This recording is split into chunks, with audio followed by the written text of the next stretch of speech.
আমাকে কেমন ভাবে সাজা দিছিস রে? গায়ে মারাছিস নাকি? শালা হারামিরা, দেশে সরকার এইভাবে সাজা দেয় না বে মানুষকে। বুকা চুদারে চার হাত পা বেঁধে পুরাই বাস হইতে দিয়ালে কোলে থারে কই দিটা আবার কি রকম শাস্তি বে? এটাই তোর উচিত শাস্তি রে বোকাচুদা। বাপ, তোমরা আমাকে কেন ধরে এনে খুব অন্যায় করলে। আমার আম্মা এমএলএ বিকাশ ডক্টর সাহেব যদি জানতে পারে এমন মার দেবে তোদেরকে, তোদের হাগা বেরবে না দেখবি। কে দিমাগ মুখ ছোড়াটা? তোমরা আমাকে কেন ধরে একটু ডাবল বলতে? তোদেরকে মার্ডার করবো এখানে। মার্ডার করবে সস্তা তো, কি অন্যায় করেছে তাই মার্ডার করবে? অন্যায় মারাইছো, তোমার স্বামী যে অত্যাচার আমাদের উপরে করছে তার খোঁজ খবর রাখো।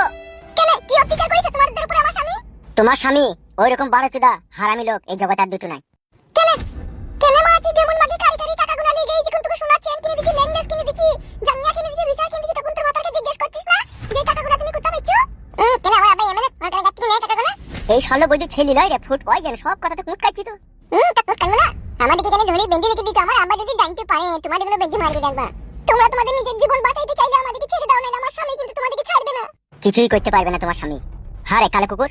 হ্যাঁ বলো, ফুটু আসছে না কেন? কি ব্যাপার? কিছু কি গন্ডগোল হলো নাকি? বিষয়টা তো কিছু বুঝতেও পারছি না, মাথায় কিছু ঢুকছেও না। ও আসতে তো দেরি করছে কেন? ফুটু এখানে না আসা পর্যন্ত একটা ফুল এন্ড ফাইনাল ডিসিশন তো লিয়া গেছি না। এদের দুজনকে বাঁচিয়ে রাখবো নাকি মার্ডার করে দেবো? আমি কি একবার বাইরে আড়াল আবডা লেগে ফুটুর বাড়িতে খবর লিয়ে আসবো? আনতে তো হবে, সেই তো আসল গুরু। তোমরা বললা যে আমার বউকে তুলে নিয়ে আনবো, এটা আমার বল হয়তো?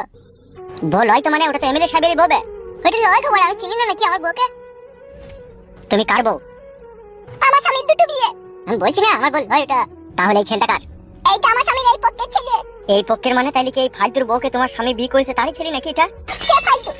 এই তো আমার পেছনে যে দাঁড়িয়ে আছে, এর নাম ফালতু। এরই বউকে হয়তো তাইলে তোমার স্বামী বিয়ে করেছে নাকি? তা হয়তো হবে, সেটা মনে লাগেনি তো আমার কপাল পুইল্লু। তাহলে এই ছেলেটা তাহলে ফালতুর বউয়ের ছেলে? বে ফালতু, আদা ওইটা তোর বউয়ের ছেলে বে? মেরে আমি আমার আব্বার ছেলে। ও মা গো, ও বাপ গো, কি কথা শুনতে পেলাম গো। উড়ি আল্লাহ। শোনা বউ রে, তুই কি কাজ করলি? তুই ছেলে হয়ে গেল বউ। ও মা গো। ভাই শালা বৌদি ছেলে হয়ে গেছে তো ভালো বে, তৈরি করা ছেলে নিয়ে চলে যাবি, তোকে ছেলে তৈরি করতে হবে না। আমি হালবো না, আমি হালবো না। ও ভগবান, আমি আর সহ্য করতে পারছি না। আমাকে তুলে নাও, আমাকে তুলে নাও। হ্যাঁ গো কালু ভাইয়া, কি কাজ হলো? তো ঘায়ের উপরে বিষ ফোড়া হয়ে গেল। আমরা কি করবো? মারা ফোড়া হয়ে গেল। তা তুই এক কাজ কর, ফালতুর কথা বাদ দে। তুই একবার ফুটুকে যেমন করে হোক খুঁজে বাই করে এখানে নিয়ে আয়। যাবো বলছো? কাগজে না আইলে দিলি ফয়সালাটা এবার কি করে হবে? চিন্তা করার দরকার নাই, তুই একবার যা না। বেশ ঠিক আছে, তাহলে আমি যাচ্ছি। তাড়াতাড়ি যাবি আর আসবি। বেশ ঠিক আছে।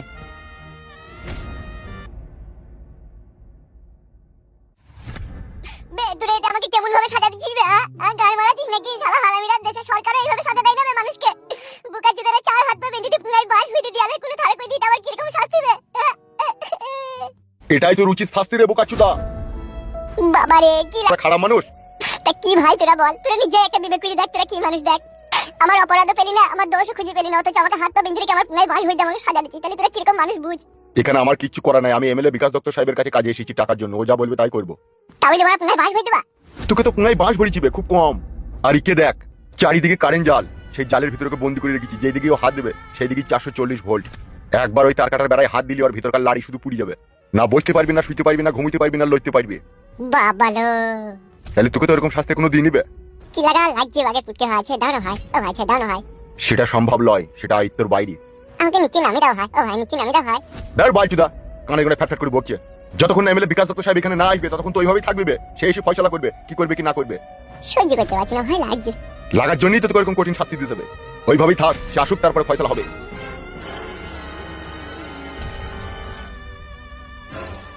তুমি তো বড় এমএলএ সাহেবের লোক, তুমি কি অন্যায় করেছিলে তাই তোমাকে এরকম সাজা দিচ্ছে? এক মাংমারানি মাগের ফাঁদে পড়ে গেলাম ভাই, তার জন্য আজ আমার এই অবস্থা। মানে কার ফাঁদে পড়ে গেলে তুমি? মেয়েটাকে মারা চিনিও না, আজ অব্দি দেখতেও পেছি না। মেয়েটার নাম ছিল মাঙ্গেনা বেগম। মাঙ্গেনা বেগম মানে সেই কালো কুকুরের বউ? কি ভাবছো ভাই? লাগছে ভাই, লাগছে, কিছু ভাবিনি, বলো দি বলো।